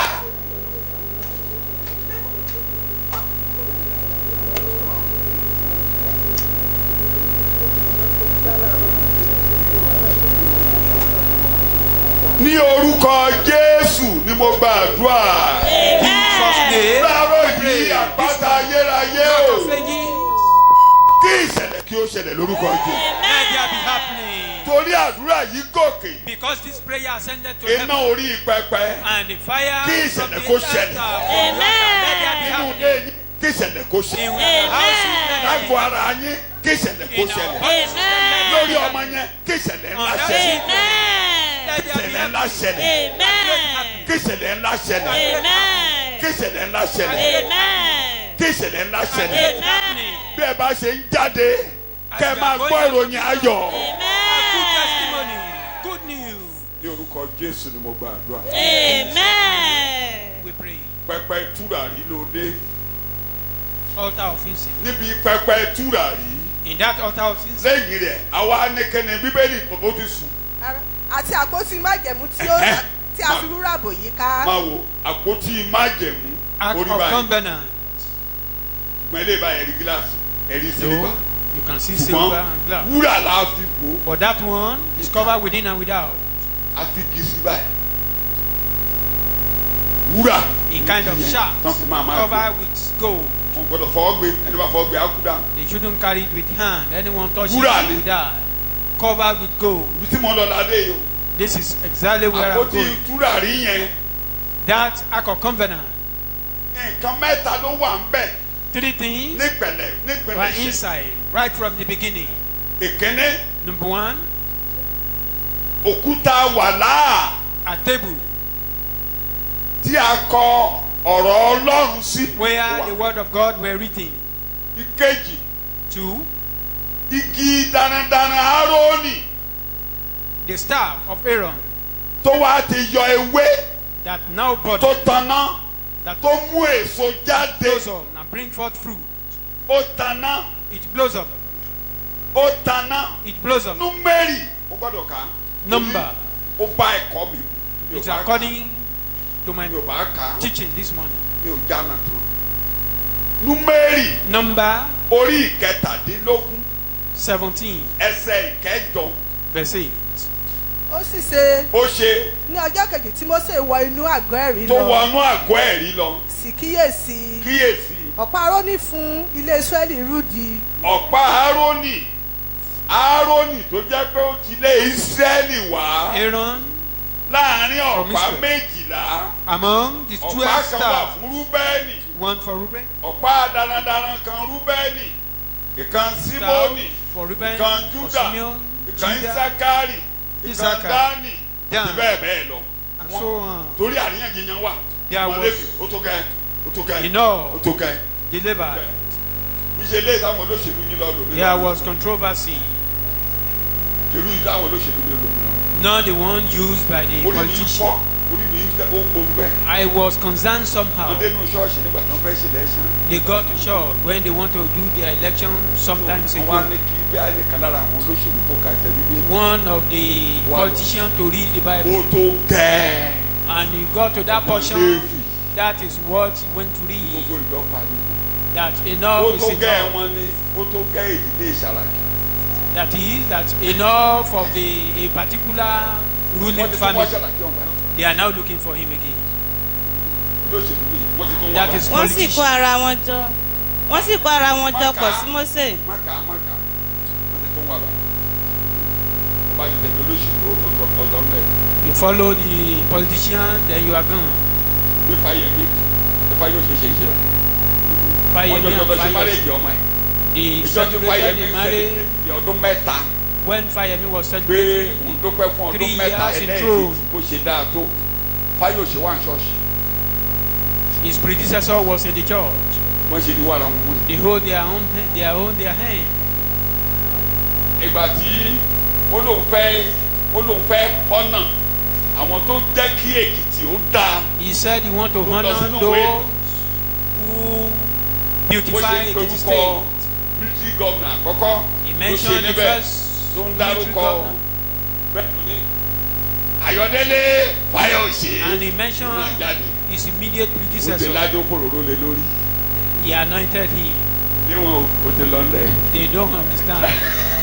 They just follow them. ayé bàbá Fáyọsé lọ mo ti Hey, bá ìlú bàbá yẹn fẹ́ go wà with ó Fáyọsé. ti lọ lẹ̀. máa gbọ́ báyìí pé wàá tún rí wọn lọ́la o. Tomorrow you ẹ ti will see gbọ́ them. anájà o ṣùgbọ́n ẹ̀ ń sọ pé Arẹ́gbẹ́ àti Oyètọ́lá méjà You may tó say bá ti tẹ̀lé wọn ó bọ́ lọ́wọ́ rẹ̀ o. if Arẹ́gbẹ́ and Oyètọ́lá that they are fighting, gbogbo ẹni you follow àkàndé them. ò ṣe dáadáa oyin ò tiẹ̀ lọ́mọ ìta kò tiẹ̀ lọ́ta òjò nìyẹn kò bẹ́ẹ̀ nìkan sọ̀rọ̀ kété tí oyin débẹ̀ tó nira lọ́dà kí Àkàndé nílé Immediately Àkàndé Oyètọ́lá bá got délé there. ìkan ṣègbè náà tún ti wọ́n bá máa kó owó oyin He went to Gbélé Àkàndé give lọ́wọ́. Àkàndé, and anytime he has to want to do something, he spend from the treasury of the márèèjì state. náà lọ bá Fáyọ̀ ṣeṣe owó àwa Èkìtì ni wọ́n lọ fi bá ṣe. Even the marriage celebrated by the former governor of Ekiti Báyé State ṣe was báyé celebrated ṣe from the treasury of the state. wọ́n tẹ̀lé olóṣèlú Don't follow ó politicians. yá ìjọba ẹranko Just a lásán perfection. kí ni mo gbé wọn. ẹranko lásán. máa bọ̀ The lẹ́kọ̀ọ́ sí ruling mo ti bẹ̀rẹ̀. of the beast. wọ́n ń rú ayé pọ̀. They are creating confusion now. ọbẹ̀ ní Tuesday àwọn kan náà yóò wá wọ́n wọ́n Bible study lọ́jọ́ yẹn ó ṣe ní kòtẹ́ bẹ́ẹ̀tì. òsùn wa láti máa gbọ́ orin sí ìgbàanì. gbọ́. Ògo Ọlọ́run, hallelujah. Àwa gbàgbọ́ kọrin náà sókè kíkan. Ògo Ọlọ́run, hallelujah. Ọmọ Ọlọ́run ni a tó láti máa bú sáyọ̀. Ọ̀nà yíyẹ wá sí ọkàn wa ń ṣàfẹ́rí rẹ̀. Àní bó ṣe àròdè à kí ọba wa rólógo. Ògo, ògo, ògo, hallelujah, hallelujah.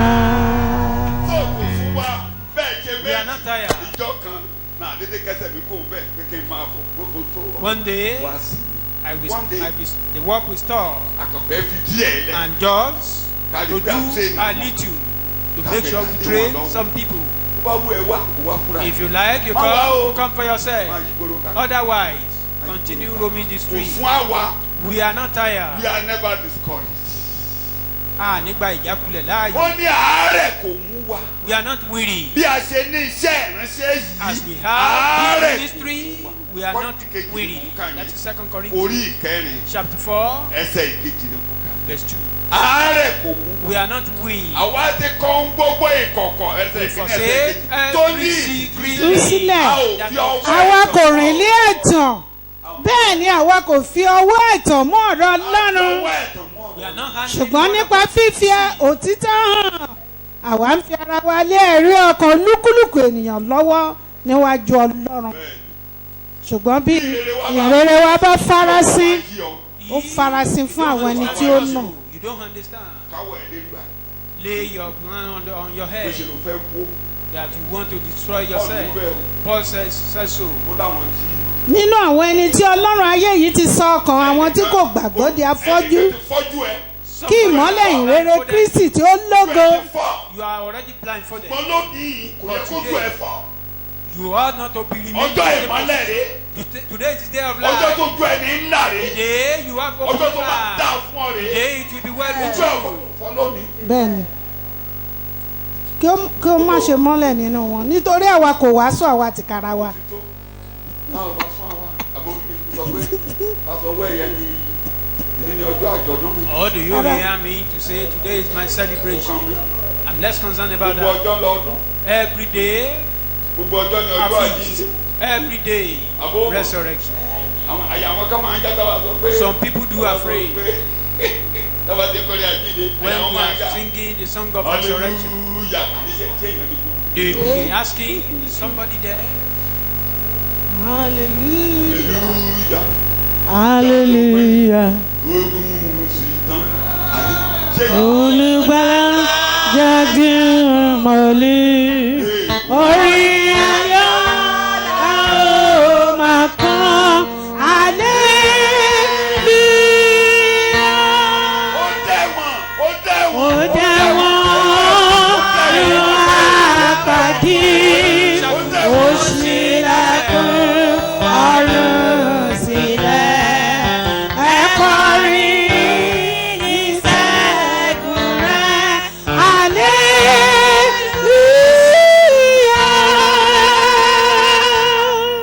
hallelujah. We are not willing.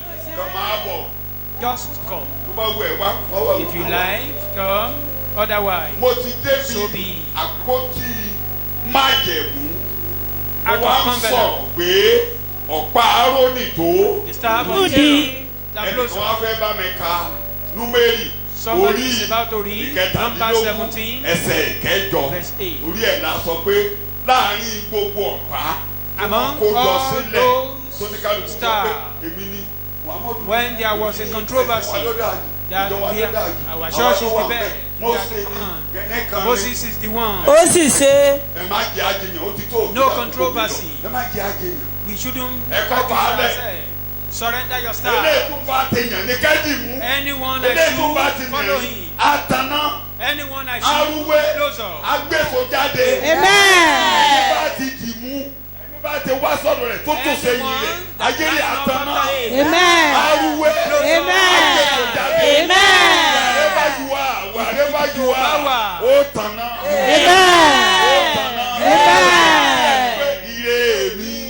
Lọ́wọ́ Olúwa ló wà, ògo mi yáyà, owó tọ̀nà ó dájú. Ọ̀rọ̀ mi á ṣe agbára fún mi. Òun nìkan ló ná àwọn ọ̀rọ̀. Ríbà. Òun nìkan ṣoṣo ọ̀nà ayé ní kòtò ọwọ́ rẹ̀.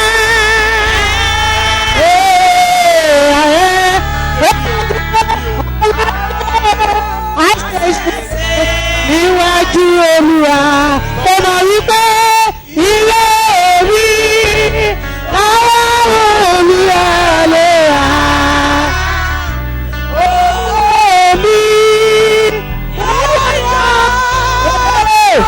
ó tọ̀nà ọ̀rọ̀ mi àṣeṣe àdára fún mi. nínú àpótí yẹn In that ark, Jésù àjíǹde Jesus the resurrection, orúwé he blows up, ó tanná he shines. gbogbo ẹni bá ti dúró ti arúwé Amen. tanná Amen. gbogbo àrùn aṣálẹ̀ wà tanná. Amen. bẹ́ẹ̀ nìkan bá lò ní irúwé wà arúwé Amen. Amen. Say more. wí nígbà tí Ọlọ́run ò Who is speaking when the ta ló Lord has sọ̀rọ̀ not nígbà spoken? tí Ọlọ́run ò sọ̀rọ̀. Who says when the Lord has not mo talked? ń sọ pẹ̀lú ìgboyà. I'm saying it with tó boldness. bá jẹ́ èèyàn ló lò ní irúwé kó If tẹ́ it's man that says you will not close up, tó bá jẹ́ èèyàn ló lò ní irúwé kó tẹ́ ní ìfibú. let the arúwé Àtàná. àtàná àgbẹ̀ èso jáde àgbẹ̀ jáde. èso jáde Àgbẹ̀ èso jáde. Ọlọ́run àjíǹde ló ń gbénu God of resurrection is Ọlọ́run dwelling. àjíǹde ló ń gbénu God of resurrection is dwelling in Ọlọ́run me. àjíǹde ló ń gbénu God of resurrection dwell in me. arúwé I will shine. àtàná I will close up. àgbẹ̀ èso jáde. I will bear fruit.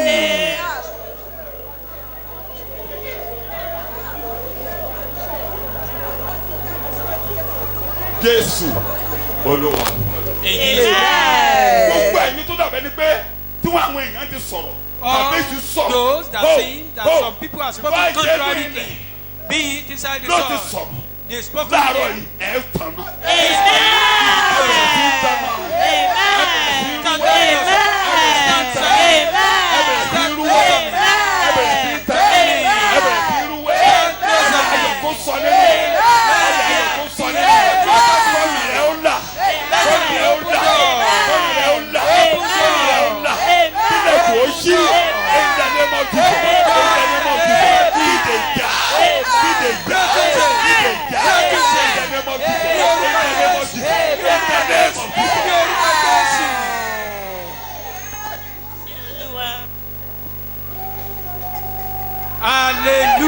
Hallelujah.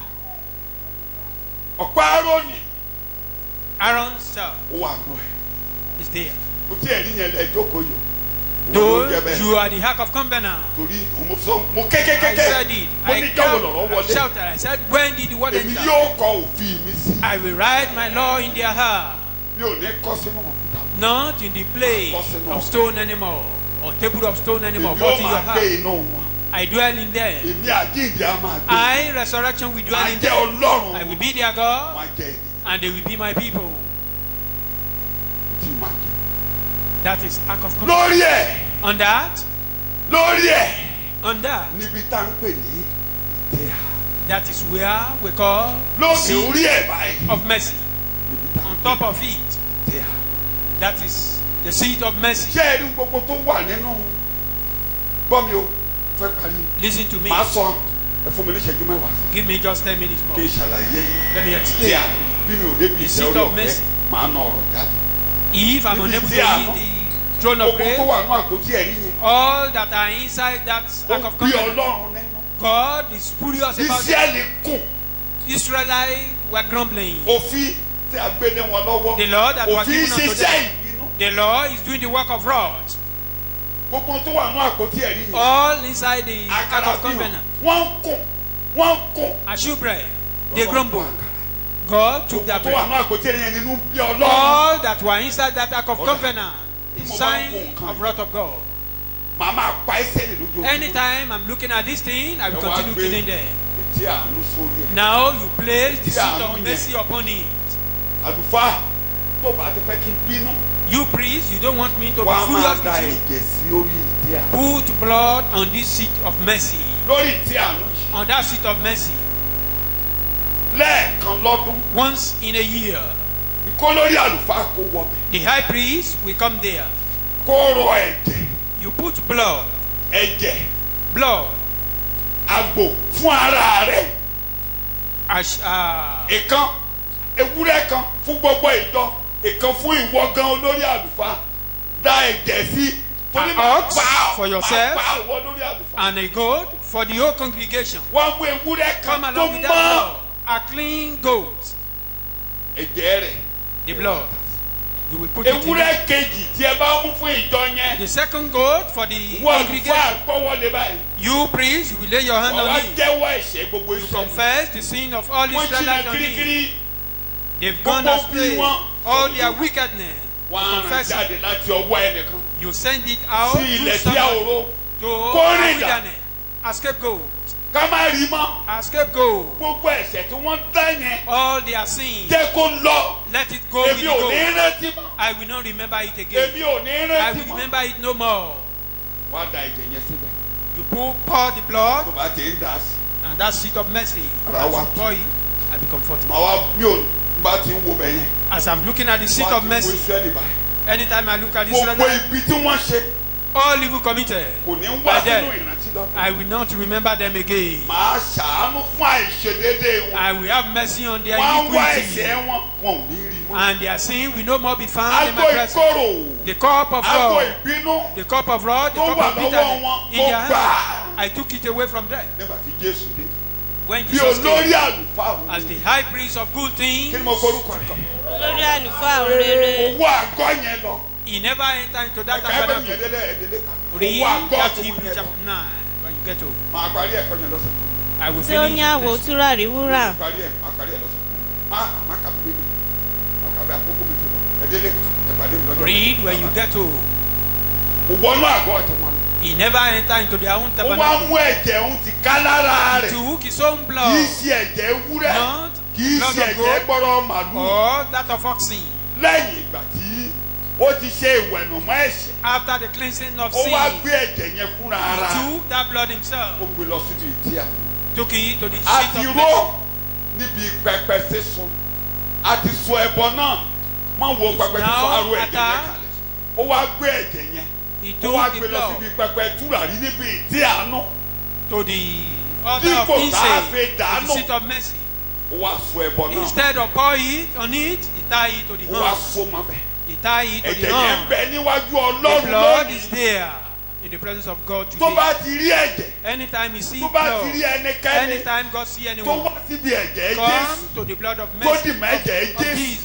Cleave to the gbogbo blood ibi of tó Jesus. ṣe láyé All evil lónìí committed, wà á rí àánú. you will receive mercy. ìtumọ̀ àná ni pé ó The yẹ meaning kẹ́yìn of kú mercy is kéda pa this ó person yẹ is kó lọ worthy of sọ́mọ death, àpáàdì ó yẹ ká yẹ worthy ìdààmú as Ayé ò a candidate dààmú. of hell. Amen. His life will no ó more yẹ be kí thwarted. ìdálẹ́jọ́ I ní ò should ní judge him, ìdálẹ́jọ́ but I will mọ́ not judge him Amen. again. lónìí Today, àní ìtí à we have a throne of ìdá mercy. ọ̀tá ò ní kọjá sórí ayé rẹ̀ The sword of enemy will not torí descend ìdá on us. Ọlọ́run ò ní bà ọ́ máa sọ Because bẹ́ẹ̀ the ìdá sword of Ọlọ́run ò Lord ní will not bà descend on us. Ọlọ́run ò ní bá Sọ wa bẹ́ẹ̀. mọ́. pé òní ọjọ́ àánú Today is the day of òní mercy. ọjọ́ àánú Today Ní is the day ọjọ́ of àánú. òní mercy. ọjọ́ àánú Today is the Ní day ọjọ́ of torí mercy. ìdá Ọlọ́run ò ní bà mí mọ́ Because the sword of God will not níbikíbi descend tó on bá dé me. ayé mi á mú èso Anywhere I jáde find myself, my ayé life mi will á be mú èso fruitful. jáde I will be fruitful. torí ìbínú Ọlọ́run ti tán lórí Because the ọ̀rọ̀ wrath of God has ended on me. Jésù Olúwa wa. In Amen. Jesus' name we pray. mo ti ní kó pàdé mi lọ́jọ́ mẹ́jọ. I said, Hebrews 4:6 Hébérù mo orí ti sọ tẹ̀ kẹrin ẹsẹ̀ mi ò ní ìkẹfà. sọ́dẹ̀kùnrẹ́rẹ́ jù ní torí àwọn ògùn ti lọ lọ́wọ́. Nítorí Hebrews 4:16 yes. Orí kẹrin ẹsẹ̀ ìkẹrìndínlógún. nítorí èyí ni àárẹ̀ kò ṣe mú wa. no 14 nítorí náà ni ẹ 14 4:16 nítorí náà nítorí náà. ẹ jẹ́ kí a wá sí ibi ìtẹ́ oore ọ̀fẹ́ ìtẹ́ kí ni wọ́n pè é. oore ọ̀fẹ́. Pẹ̀lú ìtẹ́ kí ni wọ́n pè é. Let's come to the kí ni a throne máa ń of fún yín grace. níbi ìtẹ́ orí ọ̀fẹ́. What Pẹ̀lú do you see ìgboyà. on the throne of grace? má bẹ̀rù Don't be afraid. kí ni wọ́n máa rí níbẹ̀. kí a lè rí àánú gbà bẹ́ẹ̀ ni kí a sì rí oore ọ̀fẹ́ láti máa ran ni lọ́wọ́. nǹkan méjì lẹ máa rí níbi ìtẹ́ You orí see two ọ̀fẹ́. things from the throne of ìtẹ́ tí grace. Jésù gbé kalẹ̀ You see lónìí. it established by ó Jesus. yàtọ̀ sí tẹ́ ẹ má jẹ̀mú It's láéláé. quite different from the Old ìtẹ́ orí Testament ọ̀fẹ́ throne. kí ló orúkọ rẹ̀. Throne. ìtẹ́ oore ọ̀fẹ́ ẹ rí nǹkan méjì níbi ìtẹ́ orí ọ̀fẹ́. Two kí a lè rí àánú gbà. kíní ìdájọ́ ò ní pa ọ́. amen. gbogbo ibi tó o bá ti ṣe Ọlọ́run á fojú fo dà. Whichever Amen. you committed. kí a sì rí oore ọ̀fẹ́ Bẹ́ẹ̀ni. láti máa ran ni lọ́wọ́ ojú rere ní àkókò tí ó wọ̀. lákòókò tó ibi tó o dé dúró yìí tó o mọ nǹkan Present tó o ṣe position when you don't know tó what o to do. mọ̀nà tó o gbà You don't know where Olúwa á to go. dìde á ràn ọ́ God lọ́wọ́. will Amen. á dá sọ̀rọ̀ rẹ̀ He will step into Amen. your á case. dá sọ̀rọ̀ rẹ̀ He will step into your case. á dá sọ̀rọ̀ rẹ̀. Amen. ẹrù tó lágbé àárọ̀ Ọlọ́run láti gbé Amen. tó o rò pé o lè léyìn wà á débẹ̀. Amen. òkè yẹn á dé pẹ̀tẹ́lẹ̀ òkè yẹn á dé pẹ̀tẹ́lẹ̀ Amen. òkè yẹn á dé pẹ̀tẹ́lẹ̀ òní ọjọ́ àánú wí bẹ́ẹ̀ òní ọjọ́ orí ọ̀fẹ́ òní ọjọ́ àánú òní ọjọ́ orí ọ̀fẹ́ ẹ̀jẹ̀ ń bẹ lórí pẹpẹ màá gbé màá kórè lónìí. ṣé Ọlọ́run. Our Lord we pray. bẹ̀rẹ̀ la máa ti lónìí lórúkọ Jésù Olúwa gba ọpẹ́ wa. Ọlọ́run ayérayé àwa náà wá ń gbàdúrà wọ́n ti gbàdúrà fún wa wọ́n gbàdúrà fún wa nínú ilé Pray for us in kán their tó home. bẹ̀rẹ̀ sí ní gbáradì fún ẹ̀kọ́ yìí wọ́n gbàdúrà fún wa Prepare for the message, they pray for us. wọ́n ti dé orí òkè níhìn wọ́n gbàdúrà fún wa. One day here, they pray for us. Bàbá mímọ́ àwa náà wá ń gbàdúrà fún wọn ìyẹn ni àwọn ìránṣẹ́ This Ọlọ́run is the man of God. olùṣọ́ àgùntàn PD And shepherd. owó ẹ̀yẹ PD Owóẹ̀yẹ. àwa náà gẹ́gẹ́ bí ìjọ We à ń as church, we gbàdúrà are fún wọn praying for him. lórúkọ Jésù kò ní rẹ̀ We wọ́n will not be weary. People. àní lórúkọ Jésù kò ní rẹ̀ wọ́n. Weary of people. wọ́n ń kà mú wa lẹ́ẹ̀kan Reading wọ́n ní for bí us. wọ́n ti gba iṣẹ́ ìránṣẹ́ yìí Receive the tí message. àárẹ̀ ò mú wọn That did not weary. àárẹ̀ ò mú wọn Did not weary. àtúpa ẹnu pọ̀ gẹ́gẹ́ bí ìjọ pé bàbá lórúkọ Jésù As àárẹ̀ ò God ní say, mú Baba, yín you will not weary in Jesus' name. lórúkọ Jésù àárẹ̀ ò ní mú You will yín not weary or weak in lórúkọ Jesus' name. Jésù àárẹ̀ ò ní mú You will yín not be feeble in Jesus' name. òkè gíga gíga gíga gbàdúrà pé kọ́lọ́run kó gbé yín débẹ̀ lórúkọ Jésù Kristi bẹ́ẹ̀ ni kó rí. Ògo ni fún Ọlọ́run lókè ọ̀run. Àárẹ̀ ò ní mú àwa náà. Gbogbo àwa tá à ń tẹ̀lé ẹ̀kọ́ yìí, tá à ń gbọ́ ẹ̀kọ́ yìí lórúkọ Jésù, àárẹ̀ ò ní mú wa. Jẹ́ orí ọ̀fẹ́ Jésù Kristi Olúwa wa. Ìfẹ́ ti Ọlọ́run, ìdàpọ̀ ti ẹ̀mí mímọ́. Bí a ti ń lọ báyìí kó di ọwọ́ wa mú. Gbogbo ohun tó ṣòro ó ṣe fún wa ní àná. Bí a ti ń lọ báyìí kí orí ọ̀fẹ́ kó mu rọ̀ wá lọ́rùn. Mo nílò kí orí ọ̀fẹ́ kó mu rọ̀ wá lọ́rùn. Bẹ́ẹ̀ ni kò rí Jésù Kristi Olúwa wa. Amen. Praise the Lord. Hallelujah. Praise the Lord. Hallelujah. Praise the Lord. Kí ẹni tó wà lẹ́gbẹ̀ẹ́